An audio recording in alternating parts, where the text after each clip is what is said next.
might be expected to evolve, and then where we think AI and process mining will go in the future. So I'll kind of try and put a little bit of a future spin on it as well. There is, I should warn you, there's a very, very depressing bit of my presentation, which will come up in about 10 minutes time. So when you get to that really depressing bit, I just want you to kind of just like bear with me, go through the depression with me, and then somehow I want to try and get you back out the other side smiling. But if I fail, I'm sorry. Okay, right. So suggested reading, I recommended Topol's book on street medicine before. So I think that book is a really good, probably the best sort of analysis about how AI and medicine could really be used together to achieve better healthcare for humanity. And so obviously don't read that now, but if you're interested in how the future might be shaped, and if you're interested in helping to shape that future yourselves, then that's a great book to kind of give you loads of ideas, and it might inspire you to make some career choices in the future. So okay, so that's my recommended reading.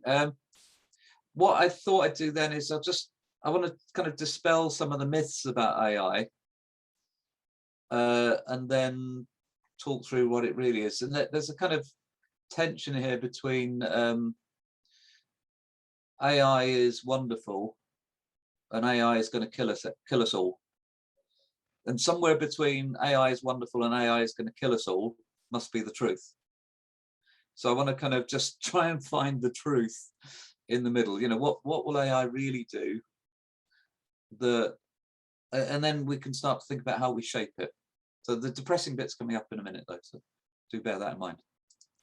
Okay, so we've got a history of AI which is almost as long as the history of computing. So this is not Alan Turing, obviously, it's really Benedict Cumberbatch, but I'm guessing many of you might have seen the film Imitation Game. So if you have, great, you know all about the history of AI. So when the first computer was built, they were already thinking, one day this is going to be as smart as a human. So even right from the very beginning, Turing was, at this particular paper, Computing Machinery and Intelligence was the 1950, was the paper that you can see, it's titled The Imitation Game, which is the name of the movie. And really it was Turing's philosophical thinking about how computers would eventually be able to imitate human intelligence. So the phrase AI wasn't around then, but he was already talking about imitating intelligence.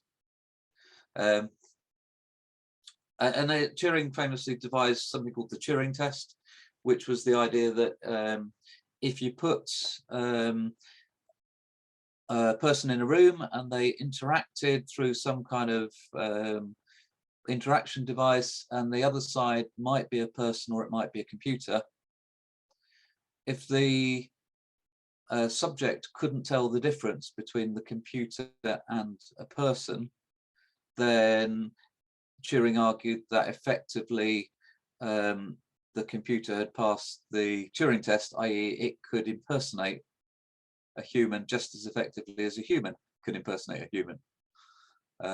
So if you're interested in that, then obviously I'm not going to cover much more on this, but you know, there's quite a lot of very interesting thought around there. So sensible AI started here. Not very sensible AI also started actually probably earlier. So Isaac Asimov's iRobot was written before the Turing test, before Alan Turing. And so there is a history of AI in science fiction, AI in popular stories that actually goes way, way back. There was something called The Mechanical Turk, which was a kind of a fairground con in Victorian times, and the idea was that this mechanical robot could play chess, and it could beat people at playing chess. And this mechanical Turk went to fairgrounds and played chess with people and won. It was actually a small person inside a box using loads of levers. But the idea that a machine could play chess and beat people is ancient. So at least 200 years old, probably a lot older than that. So the reason I wanted to just talk about this is because this is the kind of tension about AI that's in the popular press. That if you look at the kind of pictures I've got here, some of these pictures are of robots being really nice, and some of these are of robots killing everyone in the world. And so popular movies kind of just go from one extreme to the other. So if you look at the two covers of iRobot, Man Like Machines Rule the World. So that's the original cover. So even then it was kind of threatening. And then if you've seen the iRobot film, the robot, the main robot is a kind of a nice, lovely person.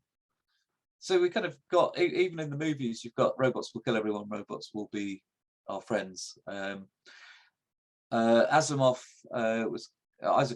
was kind of the granddaddy of this, and he posed these sort of 3 laws of robotics, which starts with the robot may not injure a human being. So the reason I'm starting here then is because a lot of people confuse AI with robots. You know, the media does it, films do it, and so so we need to kind of disentangle the two. A robot is a big mechanical thing that exists as a physical lump. It's hardware, if you remember my joke. Hardware, right? AI is software. No noise, okay? So AI might be inside a robot's brain, but it might just be on the internet as a piece of software, working as a chatbot or as a decision support tool, or buying and selling shares. So you know, because you're smart people, the difference between hardware and software, and that's kind of the difference between robots and AI. Okay, good. I'm glad we cleared that up. So these are the kind of robots that are more likely. This is a robot that's just found Isaac Asimov's laws of robotics. Whether, you know, at some point we do expect our robots to be quite smart. Whether, so I think Isaac Asimov, you know, fantastically has kind of given us the idea that robots should not kill anyone. And let's hope that that's what happens when people do eventually build robots that are smart. So intelligent robots are around, but they're not really that smart yet. I want to talk about the kind of AI that is around. So, okay, if you're ready, this is my really depressing slide. This is probably the most depressing slide you're ever going to see, to be honest. It's that bad. And the reason it's depressing is, have a good look at the 3 pictures on the left-hand side, and then I'll tell you what they represent, and then you're going to feel horribly, horribly depressed. You ready? Okay, sorry, I'm building this up a bit, but it is horrible. So I don't want you kind of being too cheerful right now. Right, the top left-hand picture is a call center. So you might, you certainly will have spoken to people in a call center. You might have worked in one or know friends that work in one. It's the most soul-destroying, depressing place it's possible to work.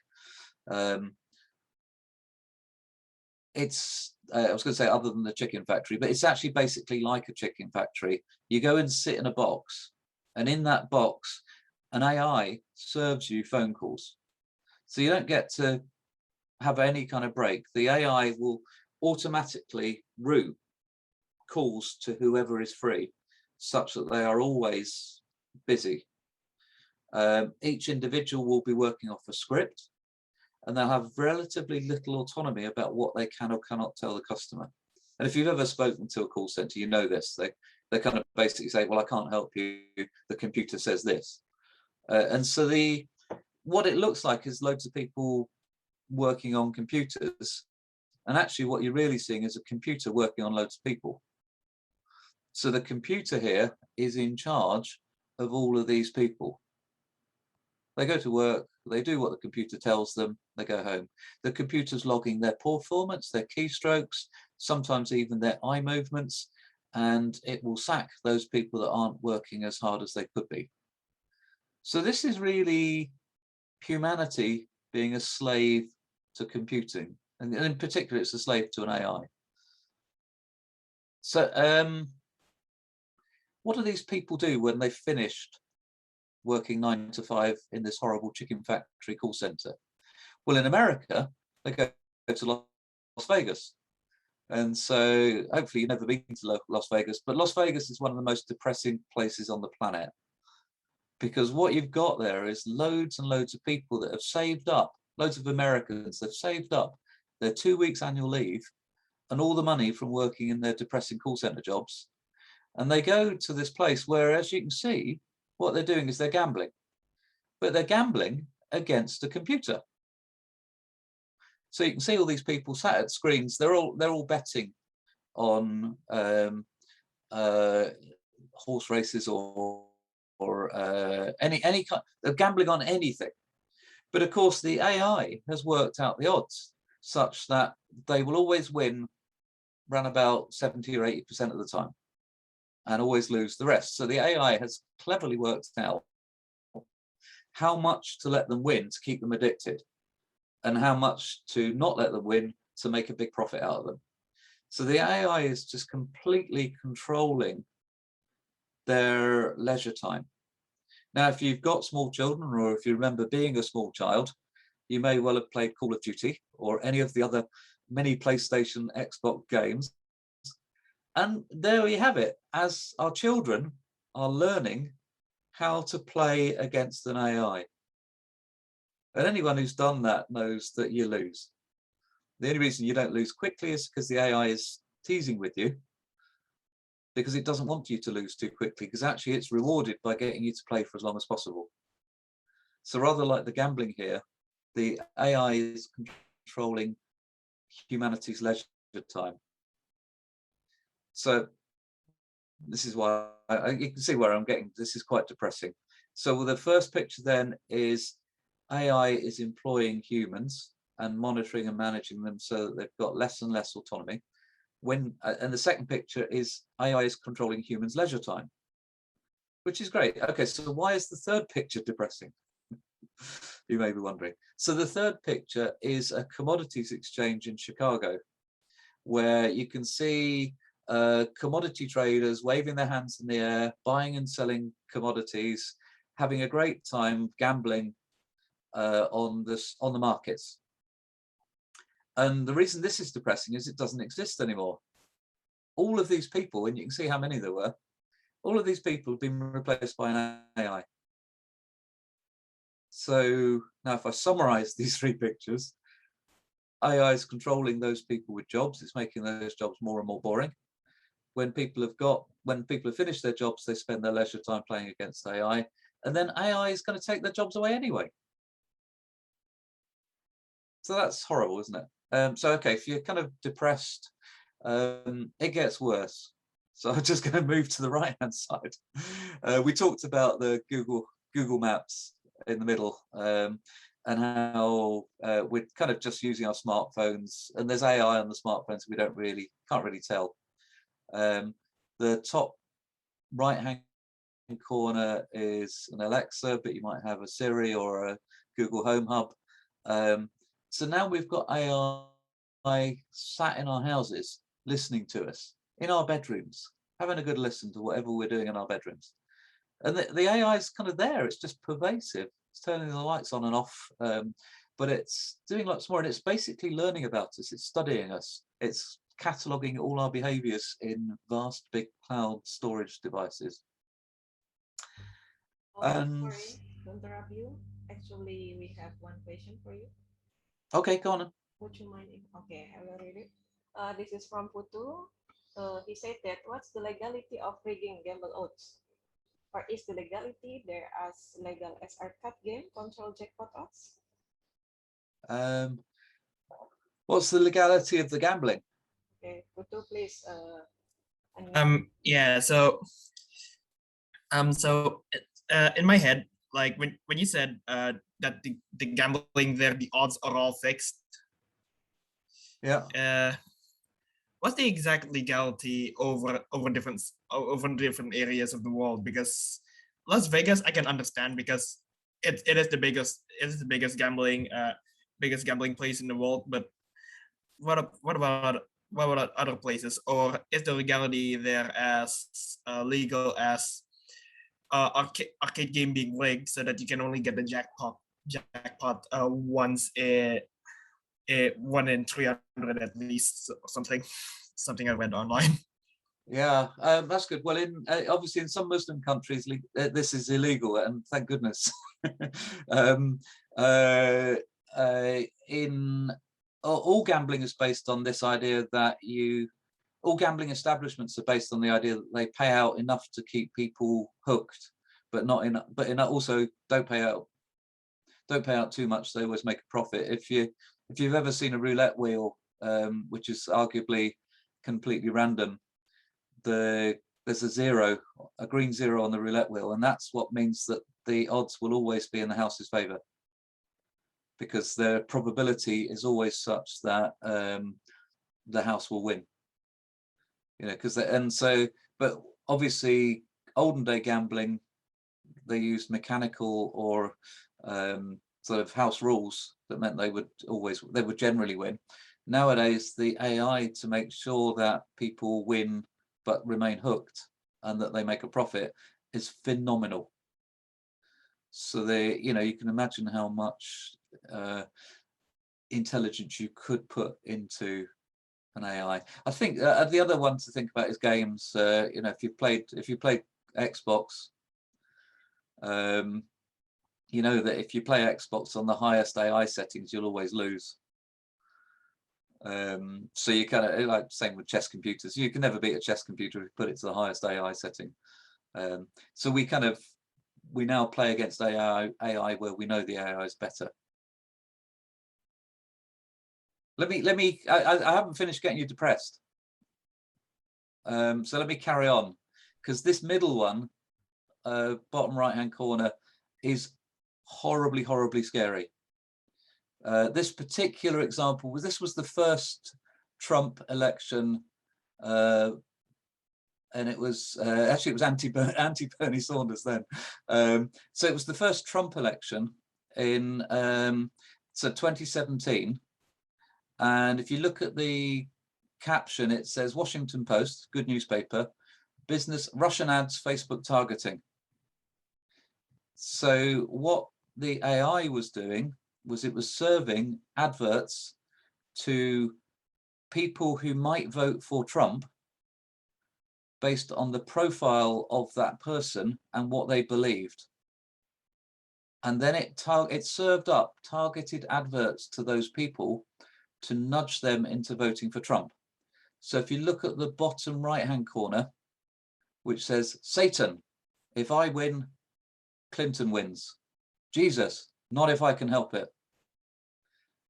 This advert would be served up to very strong, very religious right-wing Christians who then believed that voting for Hillary Clinton would be voting for Satan. Voting for Donald Trump would be voting for Jesus. Now, you might think, well, that's ridiculous. Who would believe that? Well, actually, Facebook knows who would believe that because it's got huge amounts of data on exactly who's that gullible. And so you can see that the veterans one was served up to veterans. So each of these adverts only appeared precisely to the people that would be most influenced. Now that's AI, data mining, but it's in our democracy. So arguably, we've lost control of our democracies, or America has. Britain went off and voted for Brexit.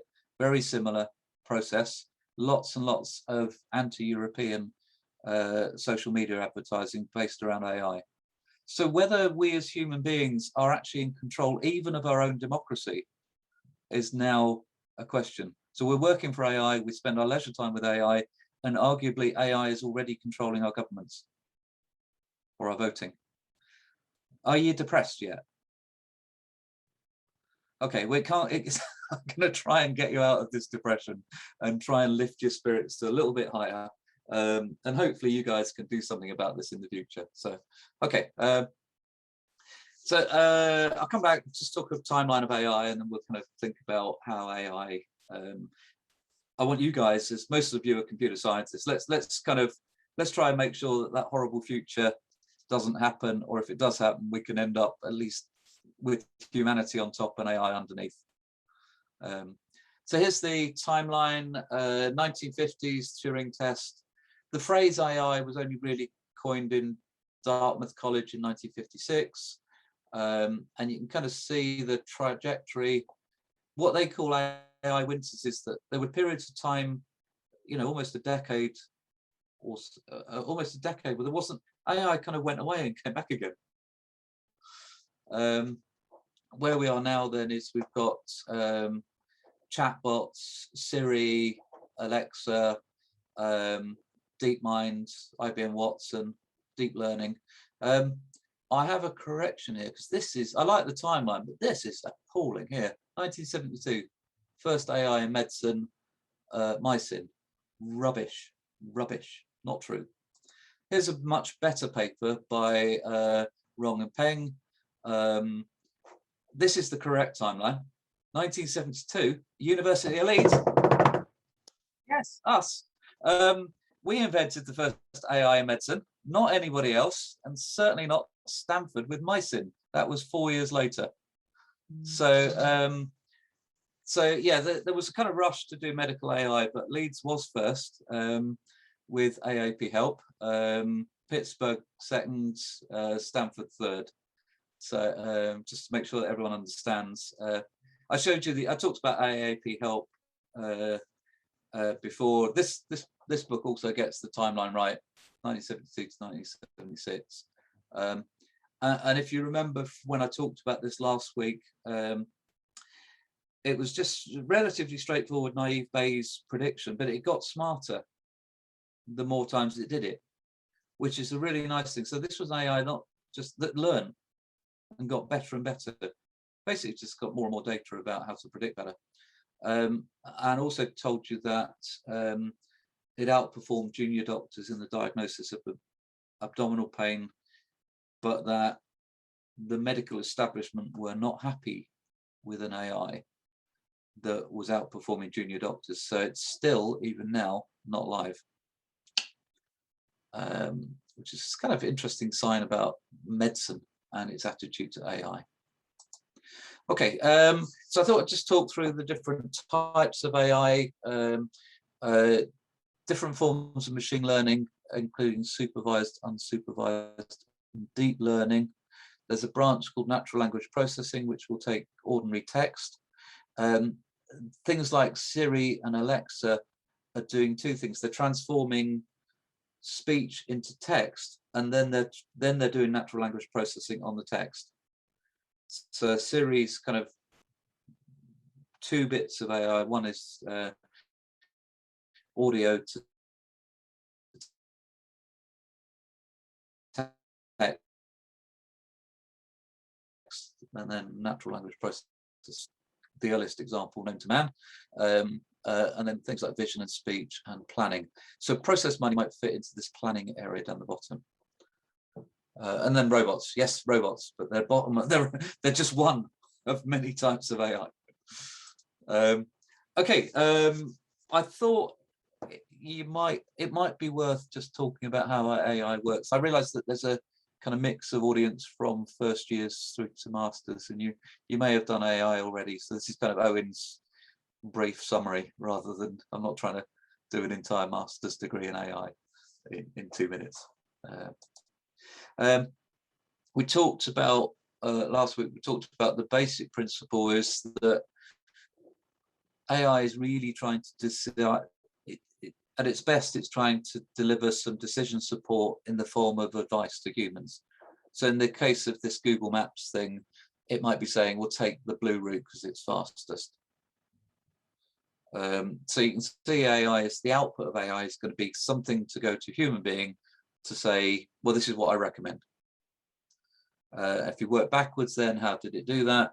Well, it's working on algorithms, and they're really kind of largely a mix of either rules.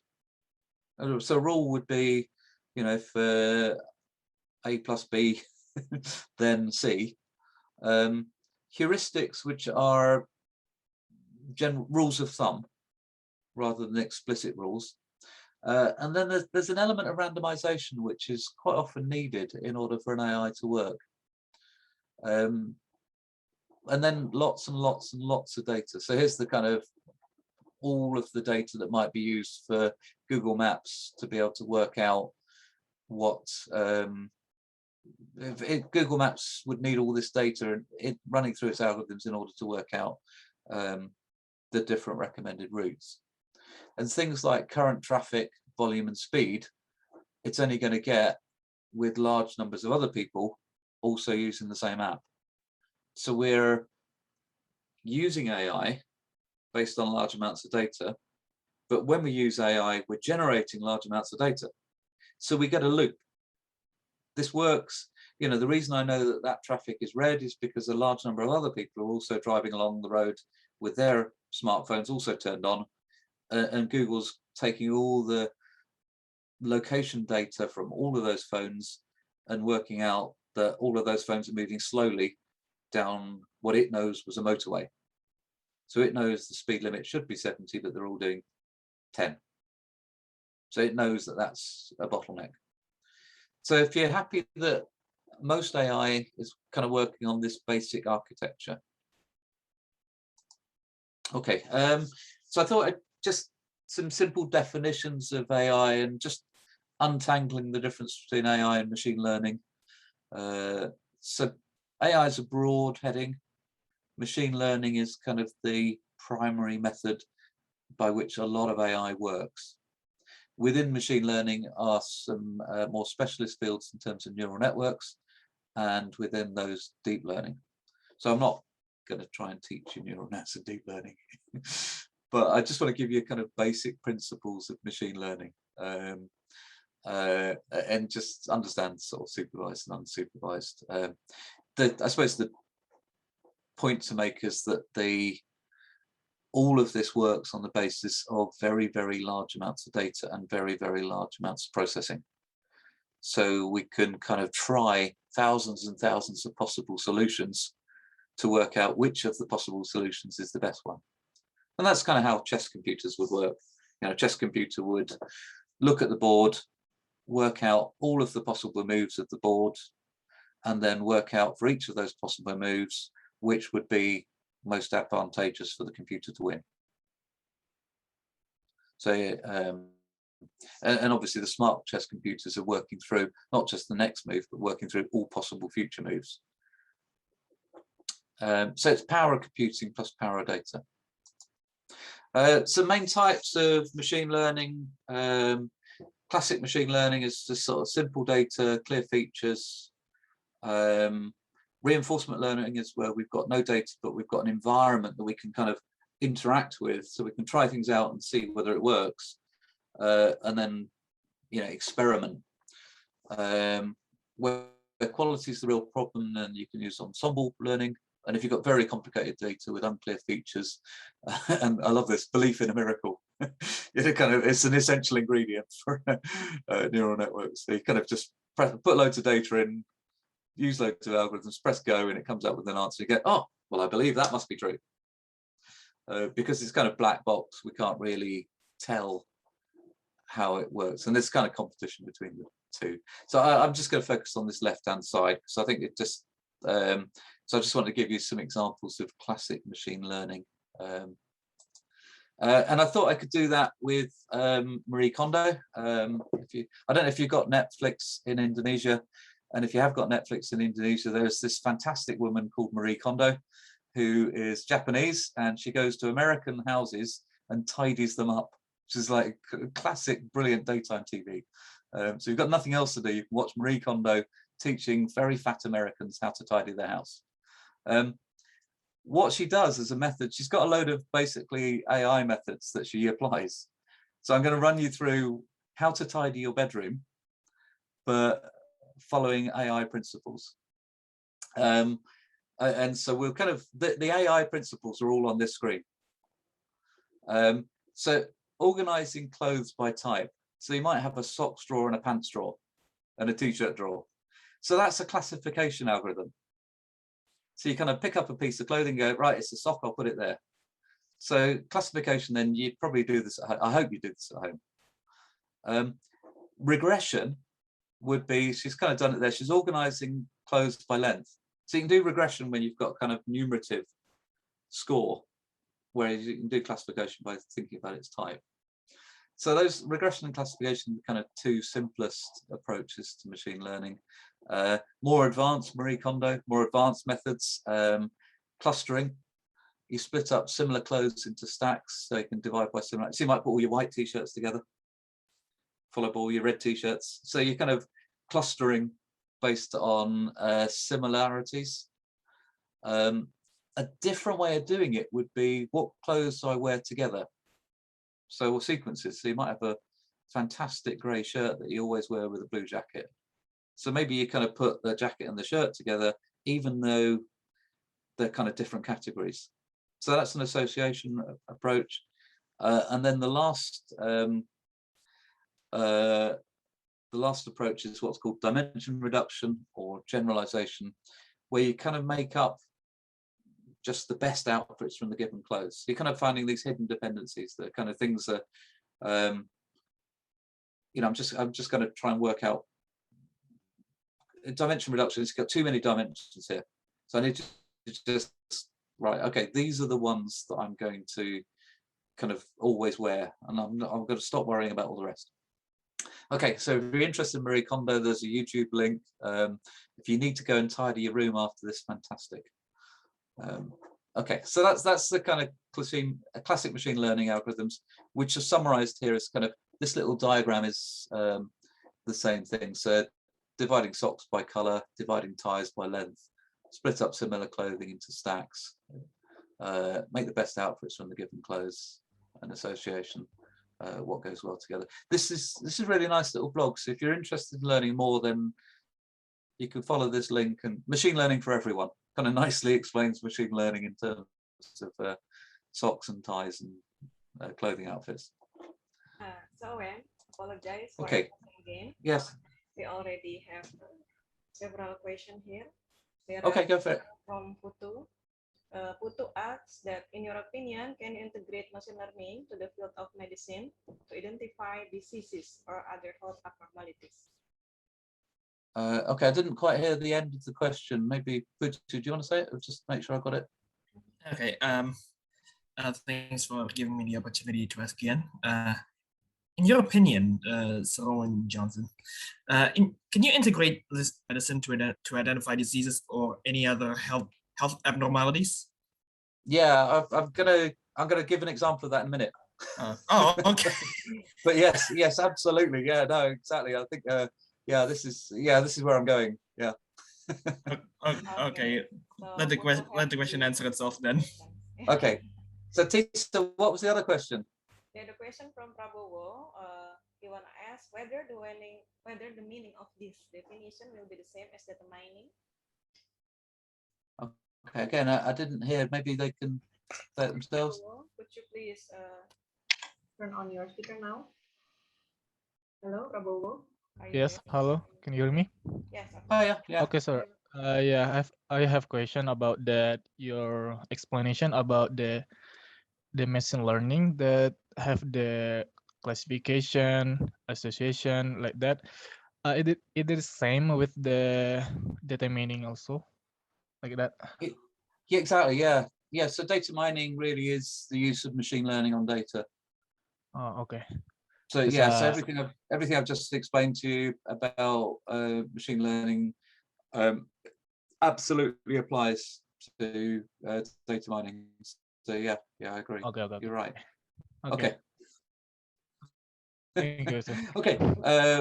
And I suppose what happens with AI is it does machine learning, but then implements it in the real world. So it does kind of a. So let me work you through this example, and then we can kind of see, I think, how it could be implemented. So this is what you do with machine learning, or supervised machine learning in this case, is to take a training set and a validation set. So there's on the left hand side is my example of the training set, and you'd give it a load of, is an apple not an apple, and all the ones that are apples look slightly different, but we know that they're apples. So the algorithm is trying to classify based on looking at these pictures and knowing which ones are apples and which ones aren't. So it's trying to work out, somehow figure out how to correctly classify an apple. Once you've developed your classifier algorithm, you test it on what's called a validation set, or test set, sometimes it's called. And then what it will do is it will run through and it will try and classify. So what you're seeing in the validation set is that it thought the first one was an apple, and it decided the second one was not an apple. Maybe it was too small. So the algorithm has not really got it right in this case. There's a false negative. And then it's managed to get the apple with the greeny bits, but it's also unfortunately got that last one wrong as well. So what you can see at the bottom of the middle screen is that what we call confusion matrix, where you've got it's done a count of the true positives, so it's got 2 right. It's got an account of the true negatives, so we've got 2 correctly identified as wrong, but it's got 1 false positive, which is this one here, and it's got 1 false negative, which was this one here. So the confusion matrix is a way of looking at the success of our algorithm based on validation against a validation set. So what we might decide is, well, that's good enough. We'll put that live. So then we can use it and we can give it another picture, which, as you notice, this particular apple is very different to the previous ones. So it's a new piece of data. It doesn't look like any of the other ones, but it's a green version of that one. And in this case, that's gone in. Our classifier has come out with A. Yes, that is an apple. So we think that in this case, the machine learning is getting it right more times than not, and we've implemented it. So just this is a confusion matrix. So kind of you can do some calculations on the numbers of true and false positives and negatives to calculate recall and precision, and you can multiply these together to get F1 scores. So I don't want to teach you this. I want you to be aware of it, because if you're aware of it, then you can see how whatever machine learning we do, we've got a way of scoring it, testing it, and implementing it. So in this case, I've done the maths to calculate the F1 scores. Okay. So another type of supervised learning is what's called classification. So this is what's called a decision tree. So I'm hoping you're kind of familiar with the concept of the decision tree. So you take one variable, you split by the possible values, in this case bad or good. You take another variable and then you split by the possible values, in this case no or yes. The end nodes then are the decisions. So in this case, bad credit history, no pledge, not lending you any money. And you can see that the end results then are either yes or no on the end nodes of the decision tree. Now you might use this in business without any computer at all, but computers are actually very good at following decision trees. So think of my call center example. That's how the call center works. But they're also, AI is very good at generating decision trees.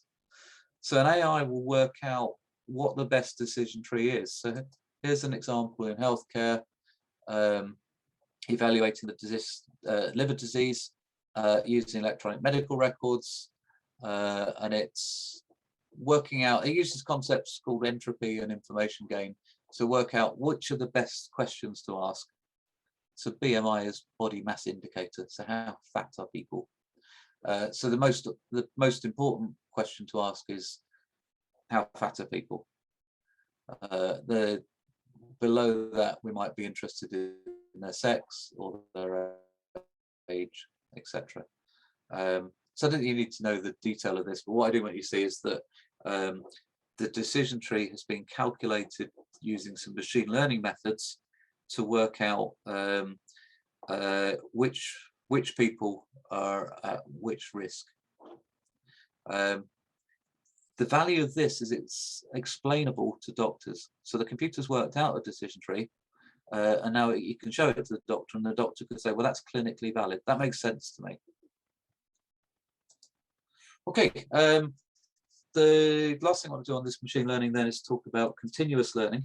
Now I've come back to my Apple example. If I come back to that question, is this an apple? But in this case, my classifier algorithm has got it wrong, 0. So I'm hoping you might have already thought about this, but hang on a moment. As I get more and more data, can I feed all that extra data back into the algorithm so the algorithm gets smarter over time? So if you thought about that, brilliant. That was the basis of AAP help back in 1972. And that's the basis of much of the better quality AI learns to be smarter as it gets more data. So boring AI, this kind of data mining AI assumes static situation, that we only do the AI once. Implemented AI can continue to learn from its own experience. So I could say, look, yeah, got that one wrong. That was an apple. And I can add that new example back into my training set. So now I've added, well, if it's green and it looks like this, it's still an apple.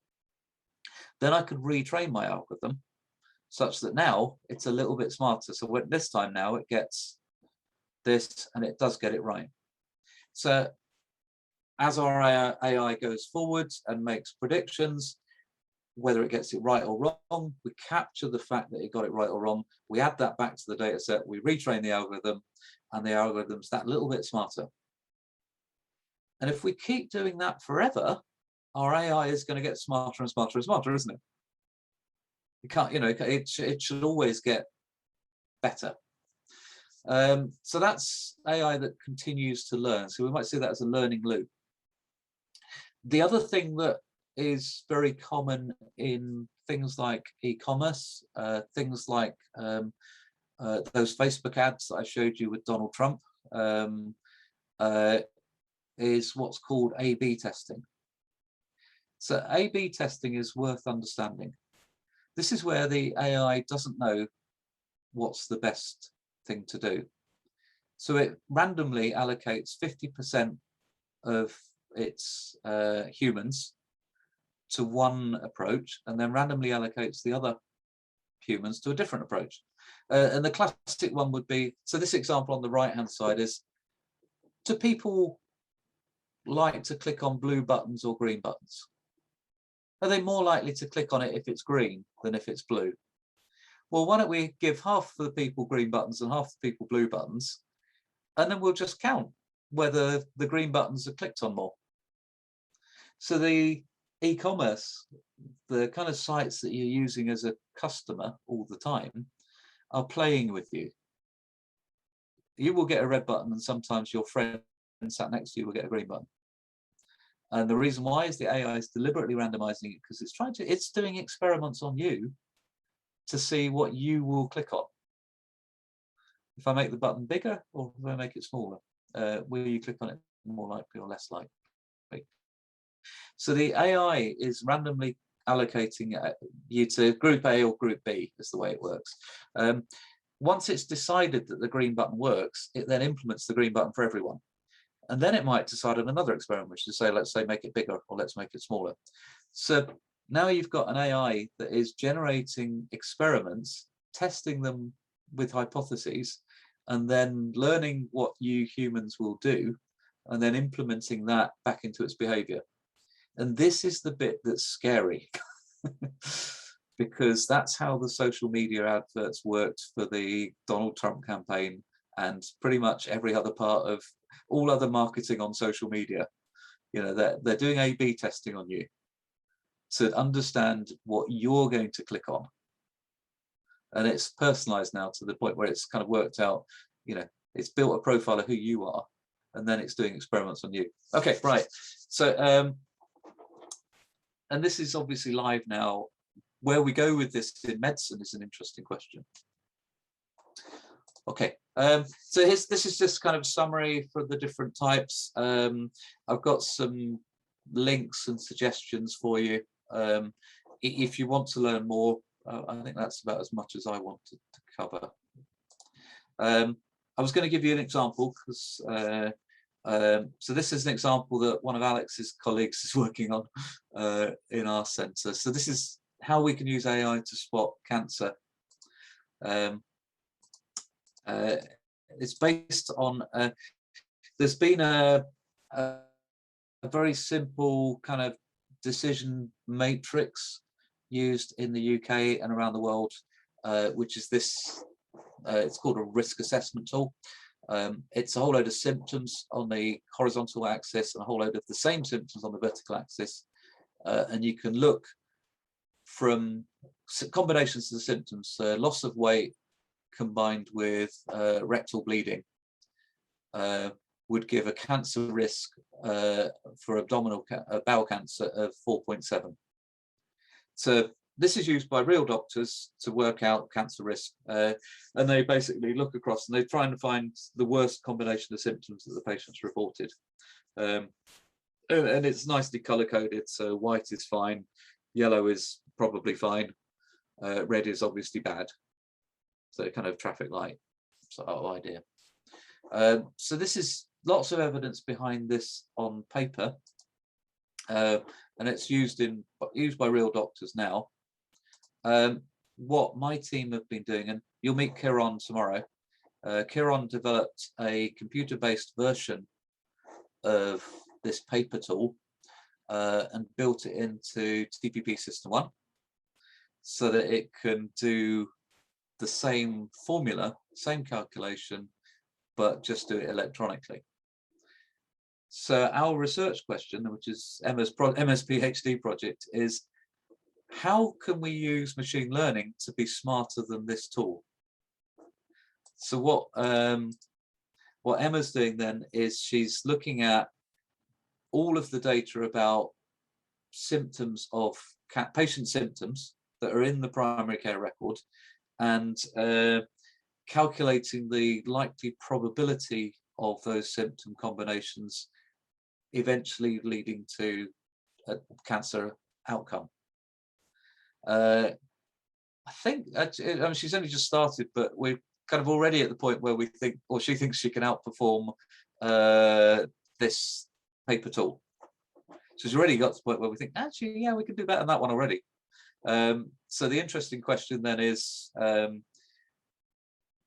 how much smarter can the AI be than the current state of the art? But we already know it can be smarter. And we're starting to think about, well, almost like the A/B question testing, what symptoms could we ask the patient about that we don't know? So could we generate what we're calling the next best question?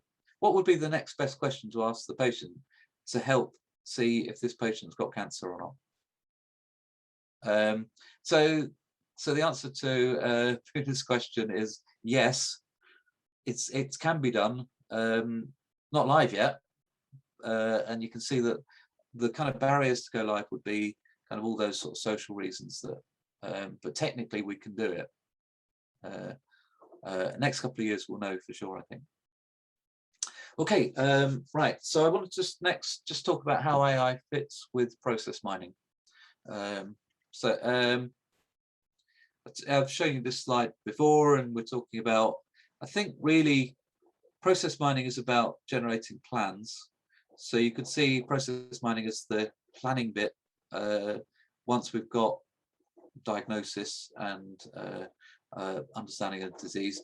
but AI can also be used in pathways which include prediction and diagnosis. So I'm going to give examples on this pathway. So this is a kind of diagnostic pathway where we're looking at how could we, firstly, we can process mine the pathway, and then we can think about where would AI fit within this pathway. Should we put the AI at the front, in the middle, or at the back? Where would it be most cost effective to put the AI? So we can think about locating the AI as a kind of diagnostic test decision point somewhere on the pathway. We can do sort of what if analysis to see what are the impacts on the pathway. So you can see there's a whole range of different issues that we might want to consider, and our process mining will tell us enough, it'll give us enough information to be able to answer this question about where does the AI sit. And if you remember, I gave you an example of this where we used the NetIMIS process simulator to look at prostate cancer pathways as currently, and then prostate cancer pathways if we added a new diagnostic test. So this bit here is a new diagnostic test.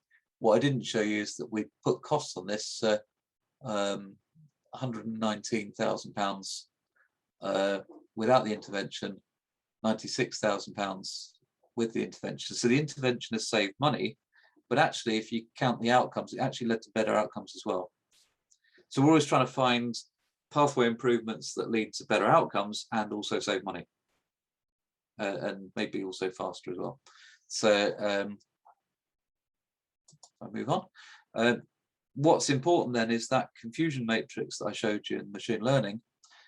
We need to look at the confusion matrix for every single diagnostic test, whether it's an AI or whether it's just ordinary testing, because the consequences of getting it wrong are potentially harmful for patients. Almost the worst thing you can ever say to a patient who's got cancer is, you don't have cancer. That would be a terrible thing to say to a patient, because then they will think they haven't got cancer, they'll ignore all their symptoms, and then the cancer will be so advanced they'll be close to death by the time that they realize that that diagnosis was wrong. So in traditional data mining, we kind of find 95% is a good figure for accuracy. And what I would say to you is that if you've got 5% false, that 5% false is 5 people in 100. So while you might be making 95 people's lives happier, you might be killing 5 people. So you kind of, the false positives and the false negatives are really important to understand how much damage you could do. So we kind of set a higher benchmark for AI than we would do for a human being doctor, for good reasons, I think. Okay, so here's an example. This is from a simulation for diagnostic testing for COVID, where we kind of looked at 20% of the population infected, diagnostic accuracy of 90%, put that into the simulator with a fixed cost. And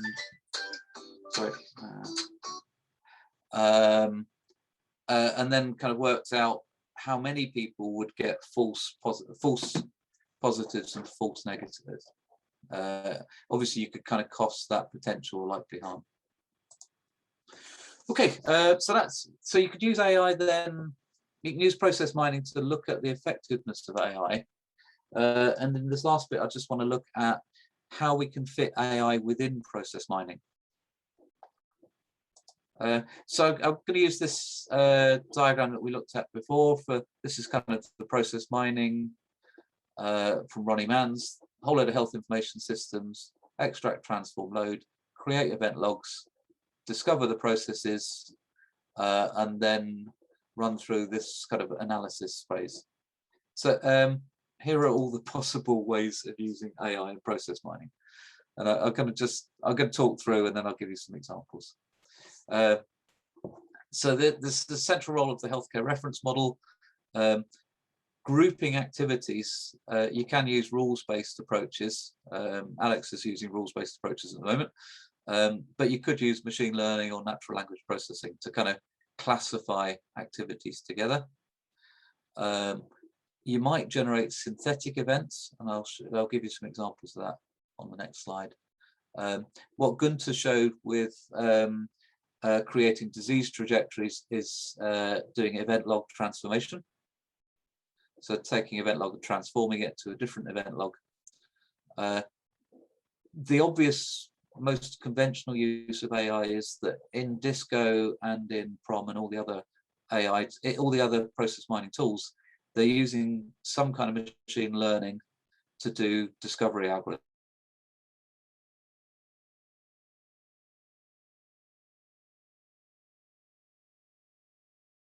In order to do the discovery, machine learning in order to do the conformance algorithms.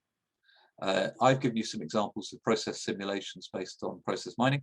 The two types of discrete event simulation and agent-based, and the Netomis tool I use is a bit of a mixture of both of those. We've done quite a bit around prediction, I think, already. So you could predict based on one particular pathway what the outcomes are going to be, or you could predict which variants people might follow based on their demographics or other patient data.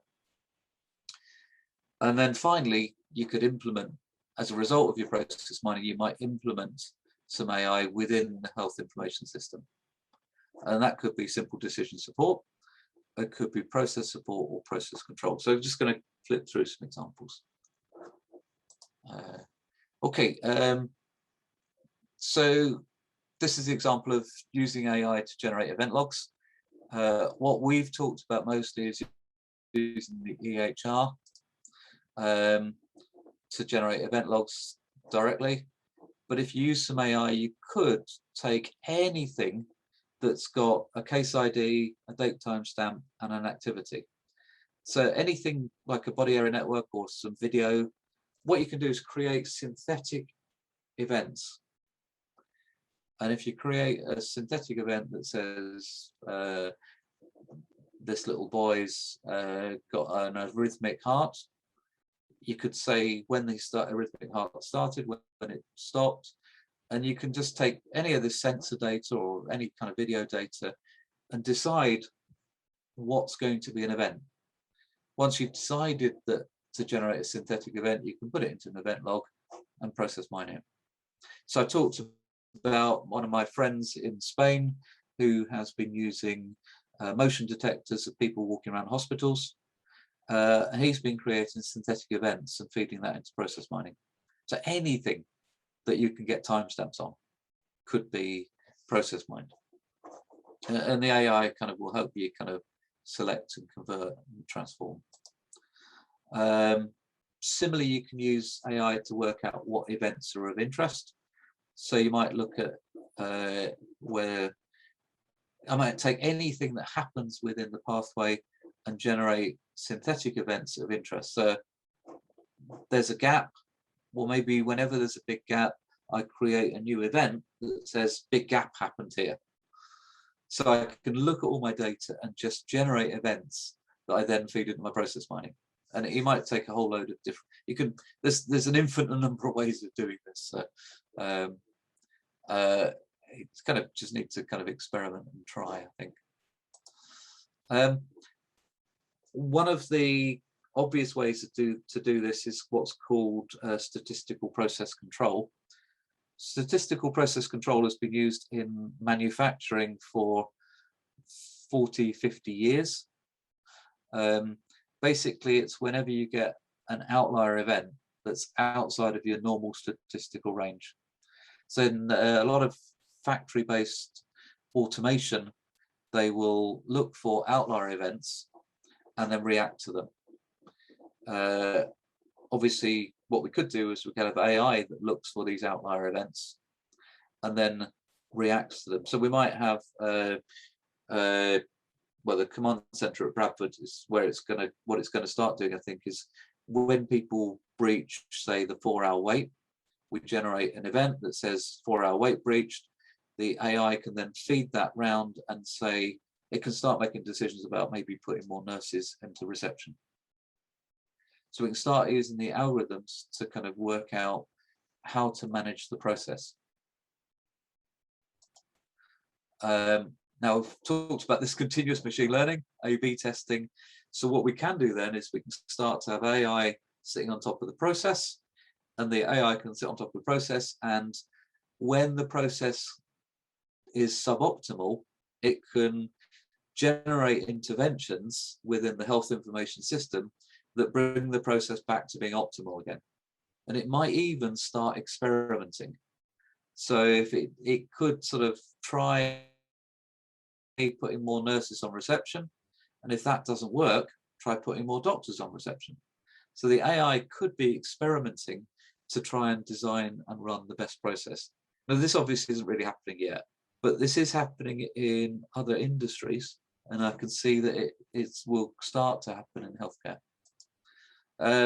One of the projects that Sam Sykes did, she talked about briefly, was with an app called My Pathway. So this is the architecture that the software company developed based on how to embed AI within their app after feedback from Sam's process mining.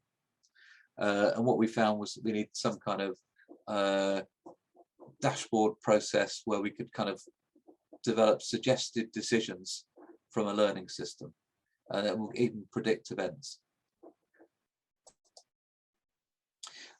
So where we're going then is that if we combine process mining with AI, we ought to be able to develop systems that learn. I kind of want to leave you with the thought about where does that take us. So I'm guessing most of you have used Google Maps at some point. Think about what would happen if Google Maps was using A/B testing. So what if it randomly sent some people the wrong way in order to find out whether the road was still congested? So that would work, wouldn't it? Because if it's identified this road as red, then everyone's going to go on the blue road. But maybe every so often Google needs to send a couple of people the wrong way deliberately to see if it's still jammed up with traffic. Now, if you took a macro view on whether that's moral or not, you might say, well, that will be the best traffic solution for everybody. But if you were one of the people that Google had deliberately sent the wrong way, you'd feel quite annoyed. Now, I don't know whether Google's doing this, but I know that it could do it. And I can see that it would make a lot of sense for it to do it. But you can see that it's kind of just standing on what you might find as acceptable. Now, imagine that we then did this for healthcare. So imagine if we deliberately put some people down a dangerous pathway just to see if it's still dangerous.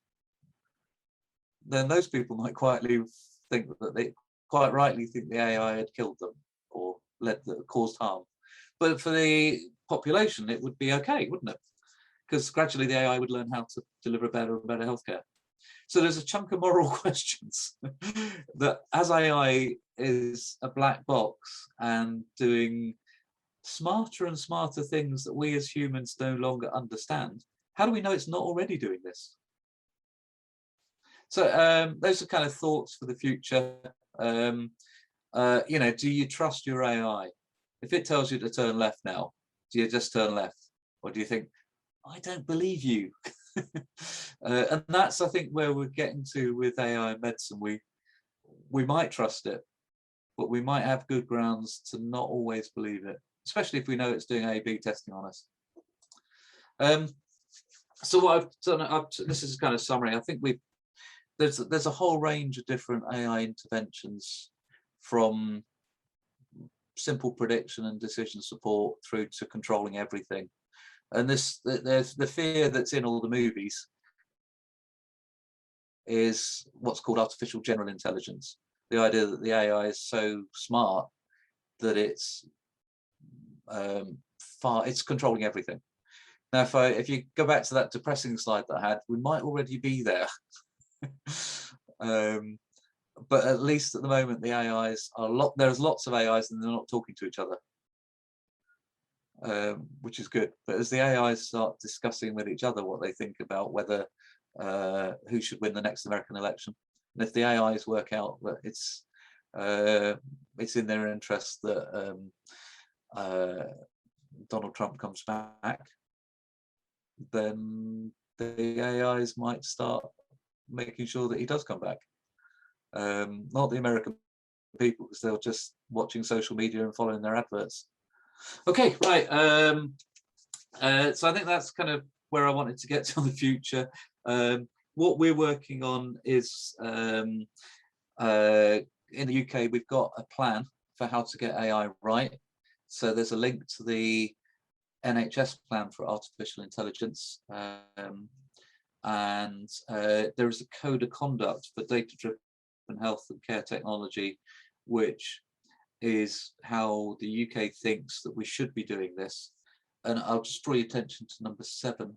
Show what type of algorithm is being developed or deployed, the ethical examination, how the performance will be validated, and how it will be integrated. What this is saying really is that black box AI isn't really going to be allowed in the UK. You know, we need to have explainable algorithms, which is probably a good thing. So if you're looking at what strategy for AI in Indonesia, by all means, come and steal the British plan. It's there on the internet. Okay, that's kind of me done, I think.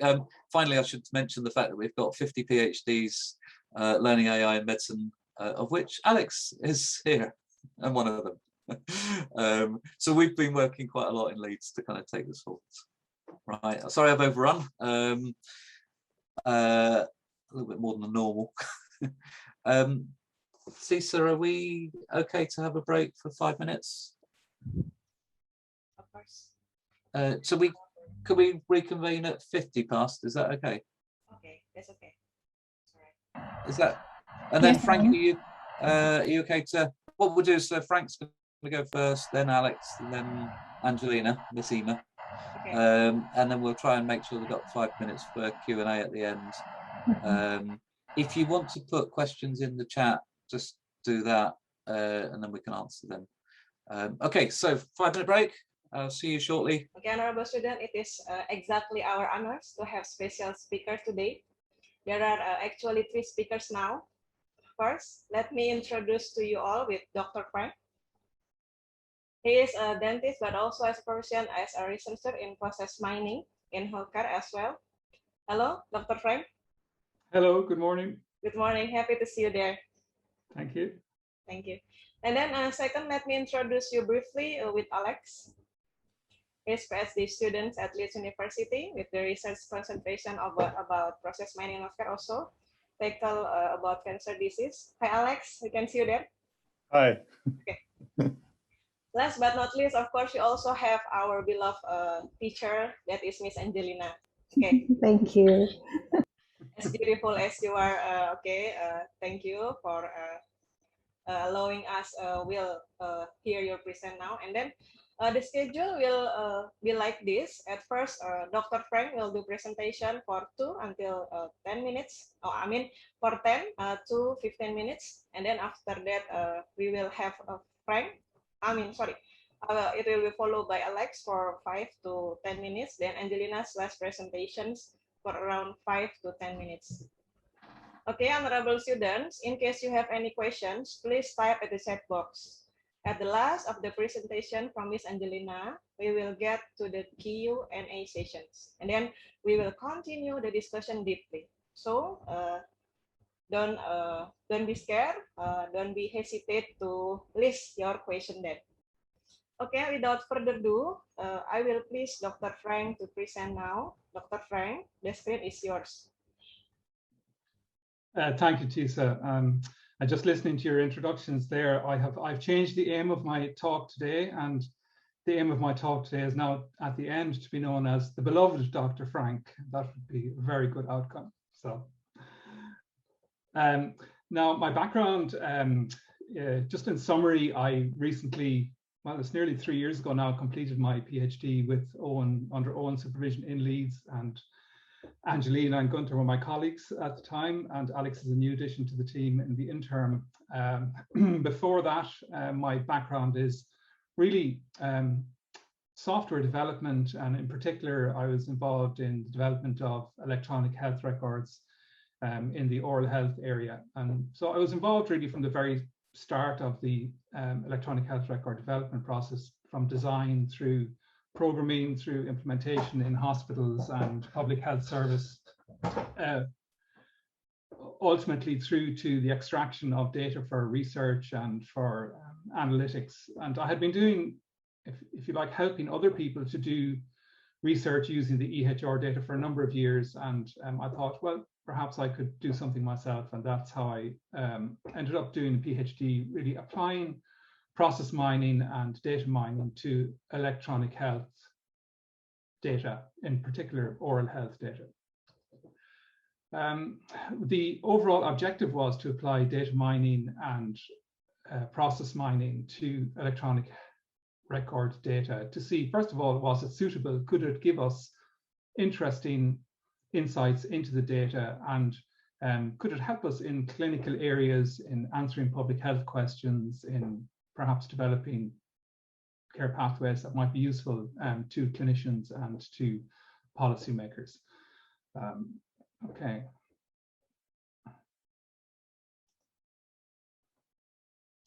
So the data that I used in my research was from Ireland, and I'm sure most of you know where it is, but it's an island beside England. It's a lot smaller population-wise, about 5 million people. The data set that I used was from the south, from, let's say, the southern tip, where you can see the scattergram there. I had approximately 230,000 school children over a course of 15 years. So approximately 1 million charts, 3 million treatment events, and 32 million individual tooth conditions.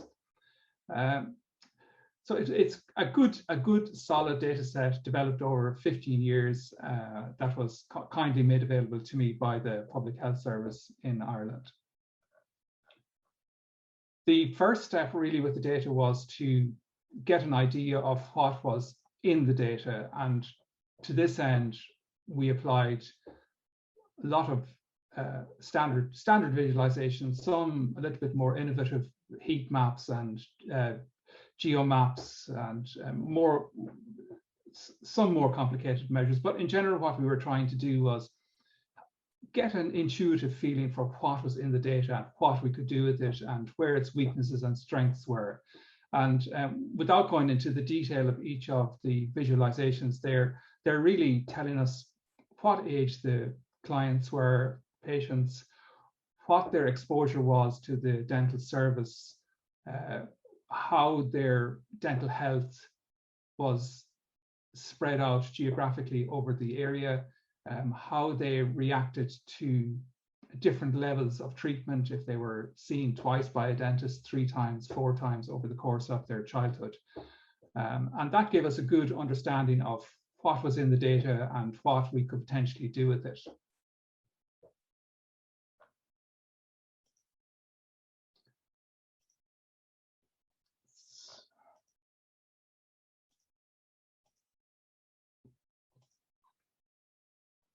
Now, the research questions concentrated on 3 different types of question. The first question that we dealt with was, would electronic health record data be suitable for comparison to care pathways?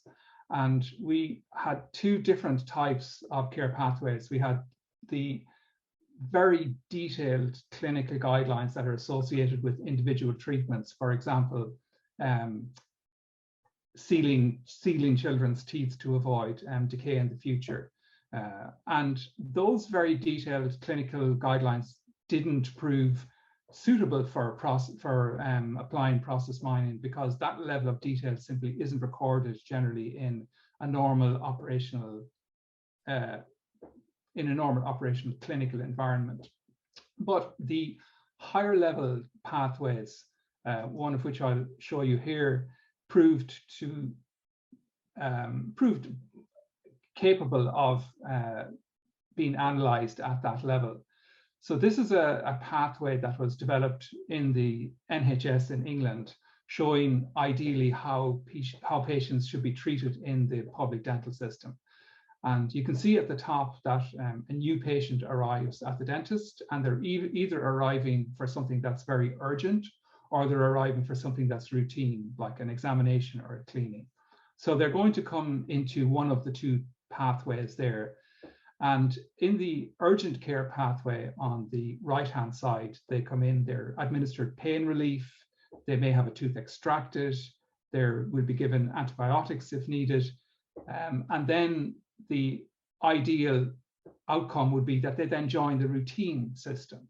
So that was the pathway that was developed by Professor Jimmy Steele back in 2009 or so.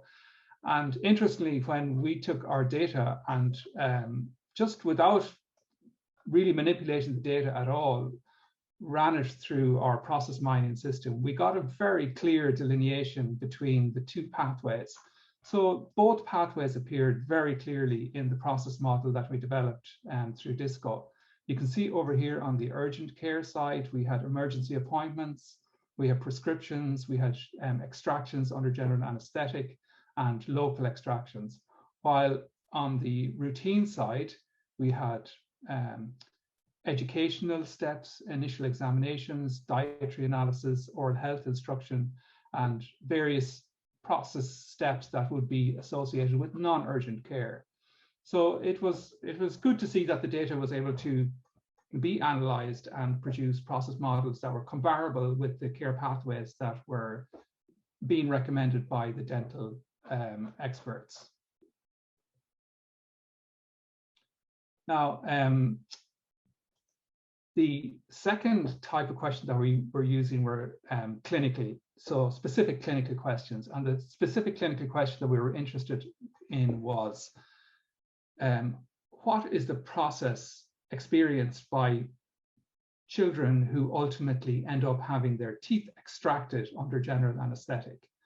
And this is a big problem in every healthcare system.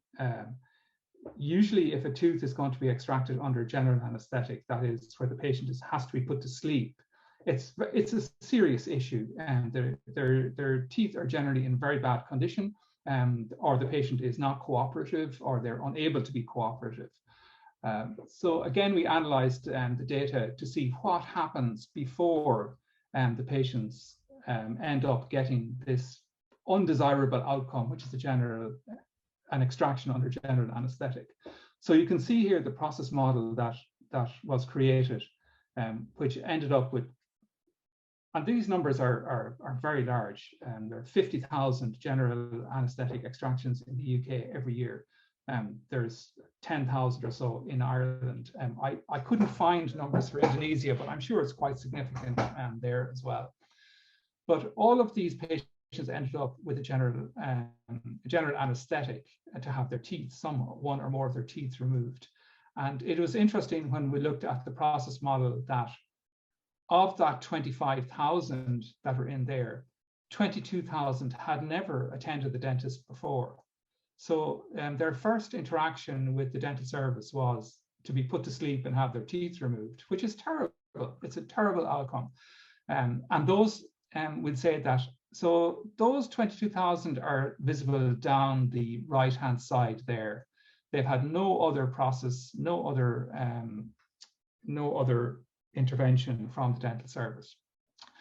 And the other 10% or so who had previous intervention from the dental service, they had temporary dressings, they had fillings, they had prescriptions, x-rays executed, and all of those were futile ultimately because the tooth ended up being extracted under general anesthetic, which just repeating is a very undesirable outcome. So what the process model allowed us to do was to see this, first of all, very quickly and very easily, to see the number of patients that were not getting any preventive interventions from the service, and to see the level of expenditure on patients, unnecessary expenditure on treatments that were ultimately unsuccessful. A slightly different perspective, looking at the same data, was to see that there were a huge number of emergency appointments, a very large number of antibiotic prescriptions, which again are completely unnecessary and just adding to this burden of the the burden of prescriptions, which is leading to the resistance to antibiotic resistance, and just generally every single step in the process was bad news. We also did some other strategy and policy analysis, which looked at more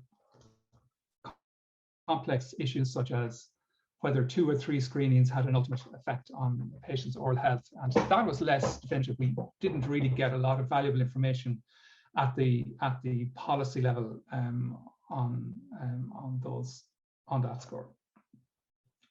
But the key challenge, as is always the challenge with EHR data, is what is the quality of that data? And I'm just using this model here just to give you an idea of where the data quality issues arise. So really, as research users or as students even, we're up at the very top of the iceberg of problems, really. I mean, we as researchers are quite likely to introduce data quality issues ourselves, with our own not understanding the data correctly, perhaps being unaware of prior data quality issues, cleaning the data, as we call it, cleaning it or wrangling it or manipulating the data to make it do what we want, and making just basic errors with aggregations or calculations, or introducing our own biases into the data. But we're not alone. We didn't start the problem with the data, with EHR data quality. There are many different phases in the creation of the data that can lead to issues, right back to the software application design, which I know all about myself, database administration. Data gets archived out, it gets aggregated, it gets deleted for reasons that ultimately the research users may not be aware of. And even in the data extraction and transformation stage, data can get changed and cleaned and omitted. So there's if we're going to use EHR data for process mining and for data mining, we need to be really cognizant of the quality of the data, whether it's fit for purpose, whether it is actually good enough to answer the questions that we are trying to answer. There are a few data quality frameworks that are very useful, that break the data quality down into missing, incomplete, incorrect, and various other categories. I think Weisskopf and Weng is the most commonly used one. Also, the CAN framework is widely used. And Owen and I, we did publish a paper there a couple of years ago with a framework that can be applied specifically to process mining, to assessing the quality of the data. And it's quite simple. It goes through, it adds metadata to your EHR data that describes the quality of each individual row. That's putting it in a nutshell, but we can go back to that later if needs be. So this data quality issue, when you're trying to publish or when you're trying to discuss your data with clinicians, they're acutely aware of this, because they're oftentimes the people that created this data. So they know exactly what's gone into the EHR. They know why it went in. There are so many different reasons why the data may not be correct. And in order to get them, we'll say the clinicians, to take your work seriously, you also have to address this issue of data quality, because nobody knows it better than they do. And a number of solutions that you can think about are, for example, to use a data quality framework to assess the quality of what you're using. Another area that some of Owen's students also used was to use data from a repository, for example, Mimic, where the quality of the data is already known, and you can. This is becoming more common, really, certainly in Europe. There are a couple of very large Europe-wide initiatives. The Eden Initiative, for example, which is using real-world data from most of the countries in the EU in a standardized way, using a standardized it's called the OMOP data model. And these types of standard data models and repositories are one way to be confident in the data that you have. If you can convert your data to those models, you're, I guess, on the right road, certainly. And the other thing is really to understand exactly why the data was created and its limitations, because it probably wasn't created for you as a process miner or as a data miner or as a researcher. It was created to help people who are in the chair or who are in front of the doctor. And that is a big limitation, and it needs to be thought about. It needs to be taken into account when you're deciding or making decisions or trying to help people make decisions using EHR data. Yeah, so that's what I did, and that's the main challenge I think that I had in my process mining research. And yeah, that's all I have to say to you today. Thank you, beloved Frank. Okay, I love it.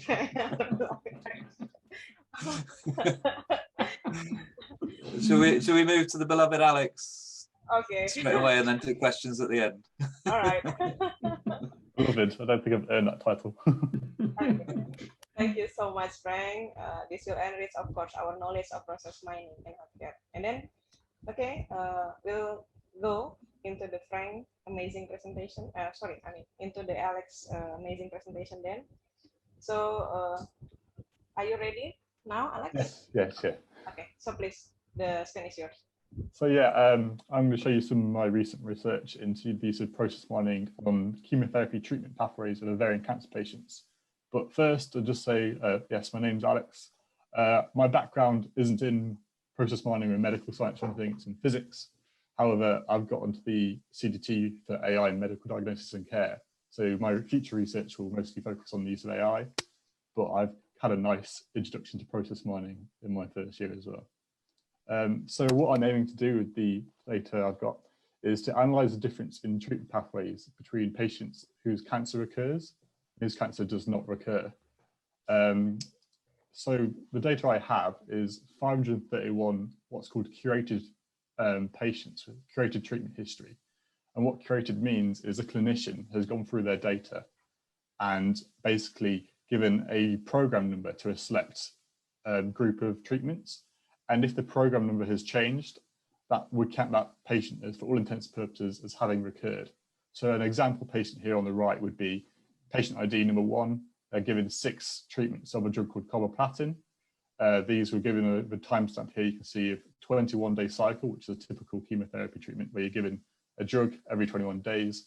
And then they had a gap between the 15th of the 4th and the 14th of the 7th. And that's a large enough gap to indicate there's been a recurrence, they've been given a change in program number, and they've been given a different drug. And that's like a typical recurrent patient. By splitting up my data, I've got 258 non-recurrent patients, 273 recurrent patients, and 127 unique drugs. So in my data set, we know with process mining, you need a case ID, so that's my patient ID that I have access here. The drug treatment will be my event, and the timestamp is a timestamp for each of those events.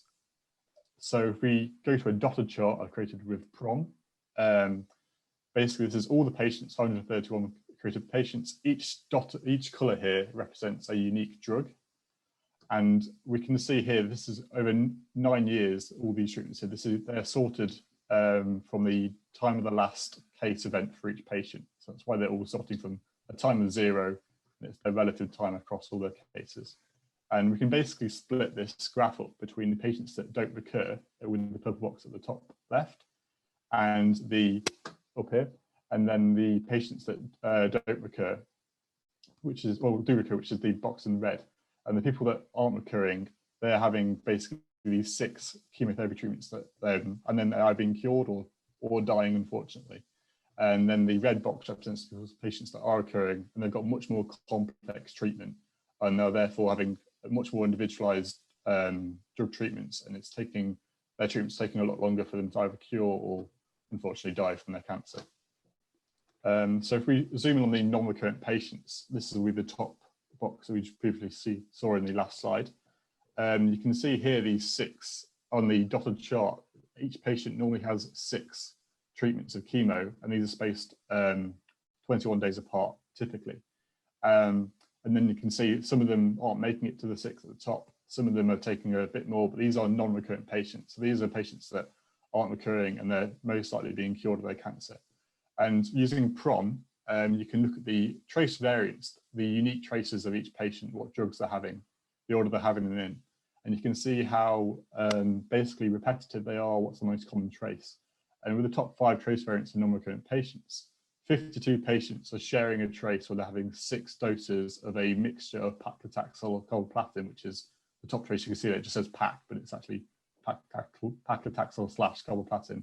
And the next 2 traces, although they're the same drug, carboplatin, 25 people are having 6 of them, whereas 6 people are only having 3 of them, which means those 6 probably didn't make it to the end of their planned drug treatment.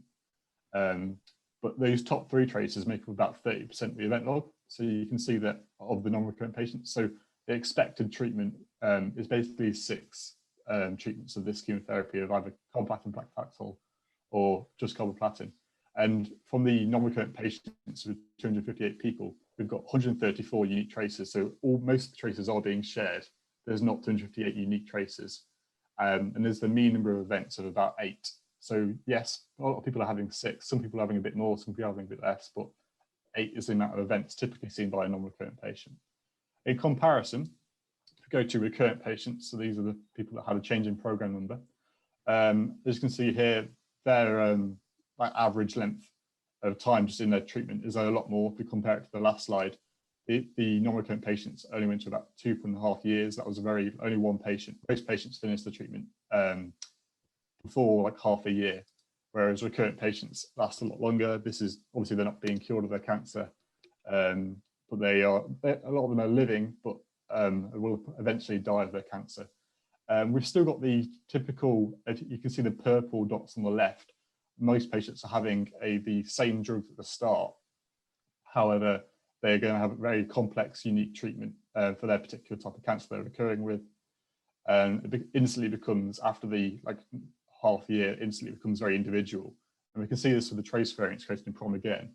Out of the 273 recurrent patients, there are actually 269 unique trace variants. So only 2 of them are being shared, each by 3 people. And then each patient, then 267 traces are unique to each remaining individual. So there's an awful lot of complexity. Recurrent patients are very hard to treat. They're each very unique treatment pathways. If we compare this is using DISCO, which you understand you've seen. Comparing the process maps created using the 127 unique drugs I can see. The non-recurrent patients have got a much cleaner graph up top left here, which is using absolute frequency as the color gradient. So the top, this drug you can see very dark blue is carboplatin paclitaxel. Most people are starting off with that drug. And then it's a much cleaner and much more clear pathway when you compare it to the lower graph of the recurrent patients, which is a very big spaghetti model, quite impossible to understand, at least for me, and probably for an oncologist as well, so that you'd have to zoom in and go through it all. But it just shows the complexity between recurrent patients, their treatment, and non-recurrent patients. And obviously, I'm very interested in recurrence events. What happens before them, what happens after them? My PhD will be focusing on trying to basically detect these recurrences, hopefully see what events happen before, and if I can predict that people are going to recur or not.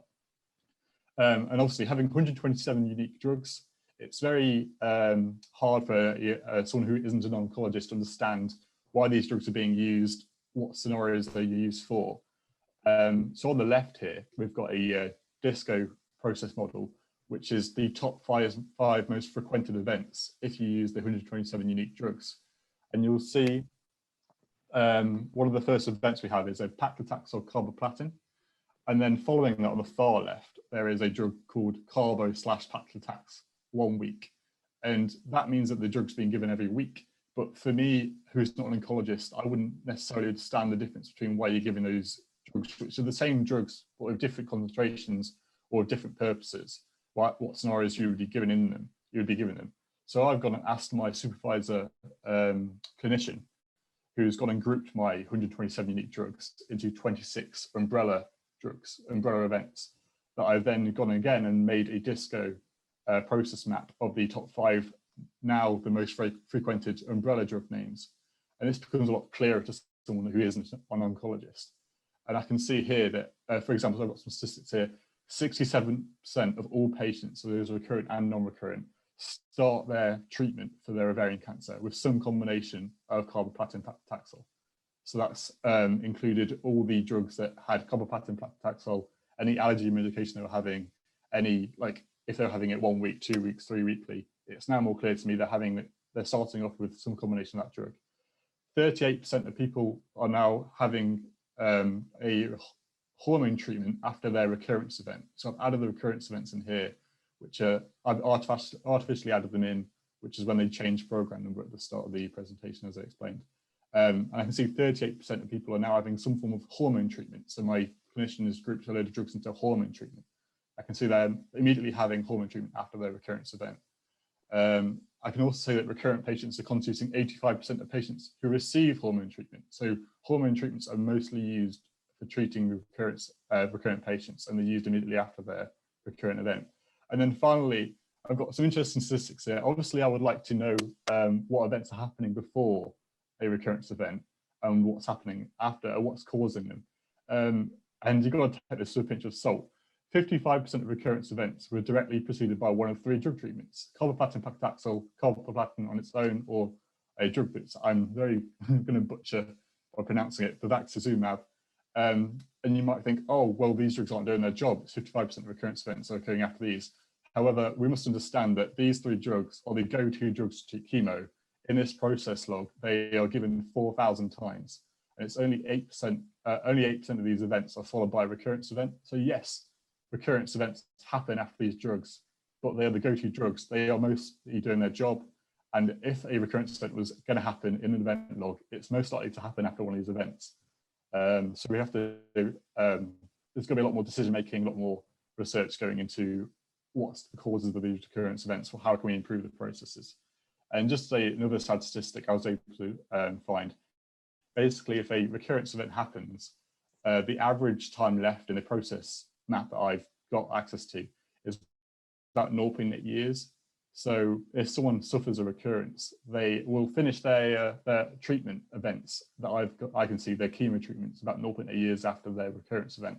This most likely means that they have died, but it could be that they're having continuing treatment that I don't see because it's not chemo. But yeah, there's just some examples of what you can do with the data I've got access to. And now I think I'll hand over to Angelina next, who I believe has done similar research on chemotherapy treatment. Okay. Vote on whether you're beloved later, Alex, I think. Beloved Alex, yes. Thank you so much, Thank you. Alex. Great. Great. Okay, Angelina, it's now your turn. Are you ready now? Do we still have time, Mrs. Isa? Okay, I still have time. All right. I will present my presentation. I'll share it with you. Can you see my screen now? Yes. Yes, and this is one presentation that I did on October 2020 in the Process-Oriented Data Science for Health conference entitled Process Mining on the Extended Event Log to analyze the system usage during healthcare processes with a case study of the GP-TAP usage during chemotherapy treatments. So the case study might be related to what Alex already present, but I don't think that the focus is the same. I thought that Alex covered more on healthcare side, and I would like to discuss with you the more technical side of the system and how we can use process mining to analyze that. All right. The background for this case study was that we all know that patient treatments are very complex. Any disease is actually not only cancer, but if we learn about treatments of patients, we know that the process can be very complex due to different procedures, different ways of treating patients, and different characteristics of the patients as well. Then we can use process mining to visualize and analyze the treatment pathways.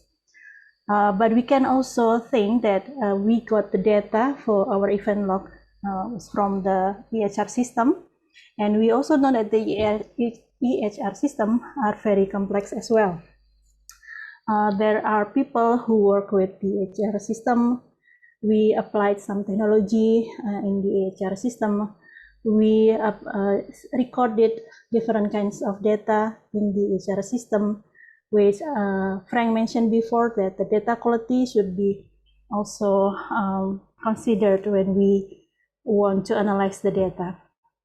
Our case study specifically for this presentation is the data from Patient Pathway Manager or PPM EHR system in the Leeds Teaching Hospitals NHS Trust or LTST.